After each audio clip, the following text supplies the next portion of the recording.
கர்த்தர் நல்லவர், கிருபை நிறைந்த இயேசுவின் நாமத்தினாலே இந்த காலை வேளையிலே உங்களை சந்திப்பதை குறித்து மிகுந்த மகிழ்ச்சி அடைகிறேன். நீங்கள் யாவரும் நலமாக இருப்பீர்கள் என்று சொல்லி நான் கிறிஸ்துவுக்குள் விசுவாசிக்கிறேன்.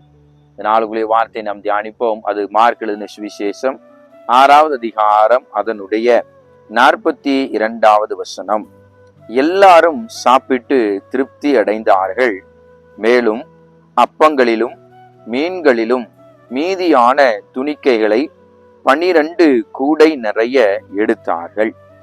எல்லாருக்கும் தெரிந்ததான இந்த வேத பகுதி 5 அப்பம் 2 மீனை கொண்டு 5000 பேரை கர்த்தர் போஷித்தார்.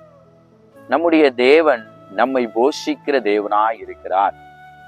அவர்கள் இடத்துல 5 அப்பம் 2 மீன் மாத்திரம்தான் இருந்ததை தவிர வேறு அவர்களிடத்துல எதுவுமே இல்லை. ஆனாலும் இந்த 5 அப்பம் 2 மீனை வச்சுக்கிட்டு சீஷர்களுக்கு ஆண்டவர் சொன்னார் என்ன காரியம்னா, நீங்கள் அவர்களை பந்தியிலே அமரும்படியாக செய்யுங்கள் என்று சொன்னார். இப்ப அந்த 5 அப்பத்தையும் 2 மீனையும் இயேசுவினிடத்துல கொடுத்தார்கள். இயேசு அந்த 5 அப்பம் 2 மீனை எடுத்து அதை ஆசீர்வதித்தார். ஆசீர்வதித்து சீஷர்களிடத்தில் அவர் கொடுத்தார். சீஷர்கள் அந்த 5 அப்பம் 2 மீனை இவர்கள் பந்தியிலே அமர்ந்திருக்கிறவர்களுக்கு பரிமாறினார்கள்.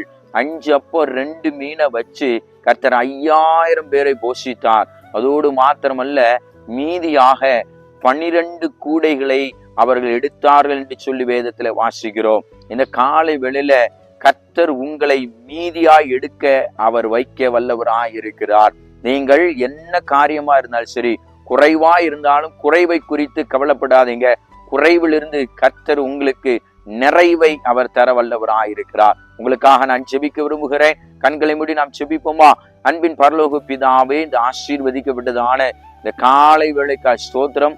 5 அப்பம் 2 மீன் 5000 பேரை போஷித்து மீதி 12 கூடைகளை எடுக்க வைத்த எங்கள் நல்ல தேவன், இந்த புதிய நாளிலும் யாரெல்லாம் குறைவுள்ளவர்களா இருக்கிறார்களோ, இந்த கொஞ்சம் மாத்திரம் தான் எனக்கு இருக்குது, இதை வைத்து நான் எப்படி வாழ்வேன் என்று சொல்லி அநேக காரியங்களை குறித்து கேள்வியோடு இருக்கிறார்களோ, எல்லாருக்கும் கர்த்தாவே இந்த காலை வேளையிலே இவளை ஆசீர்வதித்து மீதி எடுக்க கர்த்தர் கிருபை தரும்படியாக செபிக்கிறோம். ஒவ்வொருவர் மேலும் உடைய கிருபை சூழ்ந்து கொள்ளட்டும். இயேசுவின் மூலம் செபிக்கிறோம்.